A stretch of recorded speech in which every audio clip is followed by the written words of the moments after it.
I spent 4 years of my life making this damn book. I spent a year collecting about 400 stories from friends and family, a little bit less than 400. I spent 2 years writing 150 stories into the most compelling way I can, and then about a year editing it, only for Google and Amazon to immediately ban the book from advertising for what they say.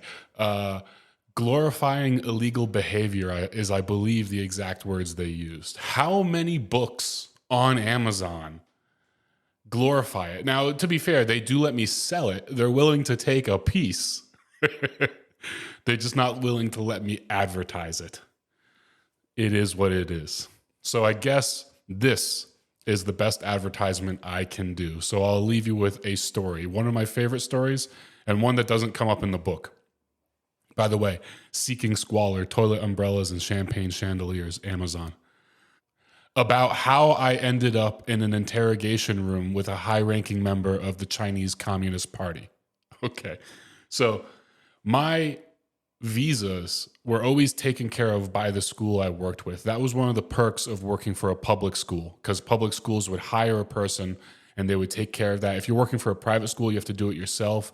As you can imagine, if you're not fluent in Chinese, it's a disaster. And even if you are, it's a massive pain in the ass. However, one of the years, my boss, who was like this 90-year-old woman who ran the expat department, the foreign teacher department at the school, she renewed our visas early because she was just being, responsible, I suppose. But then she forgot that they would expire early the next year. So the next year, I just happened to be looking at my passport because I'm booking flights for a holiday. And I look at my Chinese visa, I go, this expired 11 days ago. The cutoff in China is 10 days. Up to that point, you get a fine. Beyond that point, you're supposed to go to jail and then get deported. So I call my boss and I tell her that it's expired 11 days. She freaks out and requisitions a car from the university, picks me up at my apartment, and we speed off to the other side of the city. Now, this is Wuhan, by the way, where the disease came from, the sickness. And so there's like 14 million people in the city. So it takes us ages to get across town. We finally get there. There's many police stations, but the biggest one is also the one that handles all foreign affairs. So if you're an expat and you need a new visa, that's where you get it. If you're a Chinese national and you're going overseas and need a visa, that's also where you get it. So we get there and she goes, "Don't worry, I have a friend who might be able to help us out." What you have to understand about China is they have this concept called guanxi, and that means sort of your relationships and how much clout do you have. Now, it's not just individual. You're also borrowing the guanxi of any organization that you're a part of. For example, I was a teacher at a very prestigious school, and so that helped me in this process.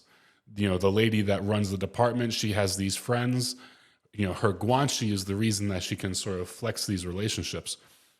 So she takes me behind the glass to where the cops are, like where their offices are, and they're all looking at me. "What the hell are you doing here?" She takes us into this back room where this female cop is working. The two of them talk for a minute, and my boss goes, "Okay, she's going to help us." She leads us to another office with another police officer there, definitely a higher ranking man. And he stands up and he yells at the female police officer, and he yells at my boss, and he yells at me, and then he storms out of the room and we follow him. And my boss goes, "Okay, he's going to help us. Good news." He leads us out onto this catwalk that looks over the internals of the building because it's all open space on the inside. And so there's hundreds and hundreds of people milling about. We walk down almost to the end of the catwalk, and there's a door, and it's got, in China, the more words that are in your title, the better. It's got like a 15-word title, like local management bureau, agent of great change. We go in there, and this guy's office is destroyed. It looks like a bomb went off. His desk is overflowing with shit. He's visibly stressed. He's got all these like badges on his chest and everything. I assume that he's the highest ranking police officer in the building. He stands up, he yells at this cop, he yells at that cop, he yells at my boss, he yells at me, and then he puts his hat on and walks past us. And once again, for the last time, my boss turns around and goes, good news, he's going to help us. We leave his room and go one room over. Now, this is the last room on the catwalk. There's nothing on the door. We walk in.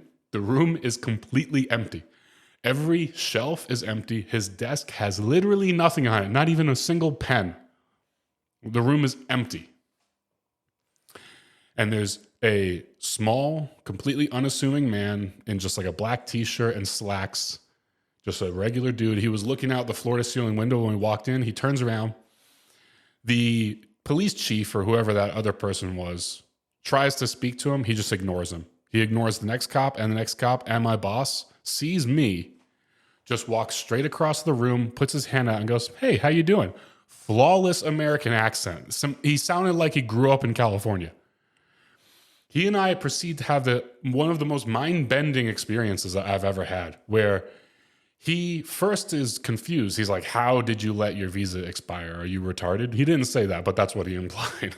And I had to let him know, first of all, it's not my fault. My school takes care of it. But if I said that, it would paint my school in a bad light, which would mean it would reduce their guanxi, or they would lose Face's sort of reputation. So I had to sort of say, listen, it's not my fault. It might be somebody else's, but it's not mine. I don't think it's theirs because they pay me. So I don't think it's their fault, but it's definitely not my fault. He eventually goes, okay, as long as you get a new visa today, you don't have to go to jail, but you still have to pay a fine. I was like, okay, that's acceptable. And then I sort of made this look like it's already late in the day. Have you seen how many fucking people are here? And he looked at me, he's like, don't worry. And he takes me by the hand through every step of the process. I'm talking about lines with 100 people in them. He just walks straight to the front of the line and he just like taps on the desk. The cop, every single police officer reacted the same way. Like this guy was a ghost. They'd all be like, oh my God, holy shit, what do you want? Why are you here? And he'd yell at them and they'd give up whatever paper, they'd sign whatever needs to be signed. We went through the entire process in maybe an hour and a half. It should have taken all day. At one point, though, we're in the basement and I'm getting my face scanned and I'm getting my hands scanned, fingerprints and everything. And he walks off to get some paperwork and comes back and he's looking around. There's nowhere to do it. There's no table to sit at or anything. And he starts checking what appeared to me to just be unmarked doors. And he looks in one and he goes, okay, there's a table in here. The two of us walk in. Once again, there's a cop in there. The cop double takes. The guy yells at him. The guy says, I'm going to get a couple of chairs. He yells at the cop. The cop runs off, comes back with 2 chairs. But this room was small, maybe 15 feet by 15 feet. The walls had about 12 to 15 inches of padding, including the ceiling. The floor was just concrete. At the middle of the room, there was a drain. On top of the drain, there was a steel chair bolted to the floor. And on that chair, there were handcuffs. And the chair is facing the same wall that we just came in from. We came in through the door here. The chair's there. Against the wall here, there's a little table where the interrogator is meant to sit. And that's where this CCP member decided to take me in order to do paperwork.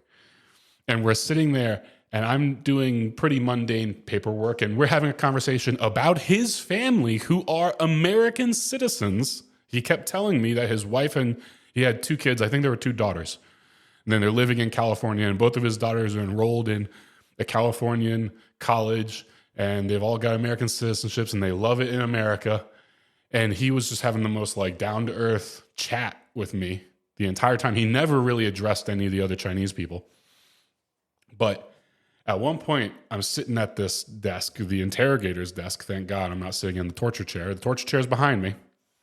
I look up, but this is the direction that you would be looking if you were handcuffed to the chair. I look up, and there's a plaque on the wall. And it read, "It's better to be captured and die than to live and be hunted."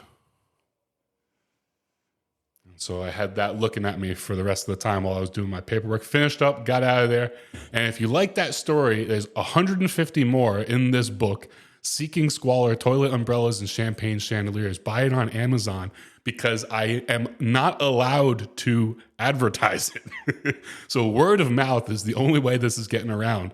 Tell your friends and family. Give it to them as gifts. Fucking use it as a doorstop. Throw it at your disobedient children. I don't care what you do with this book, but circulate it around the globe. And look at this beautiful cover art. I got so lucky. I hit the jackpot with the artist that I hired. Anyway, inspired by Hunter S. Thompson, if you're into that kind of thing. Anyway, take care. I'll have some more videos coming out. Thank you, everybody, for the success of the last video.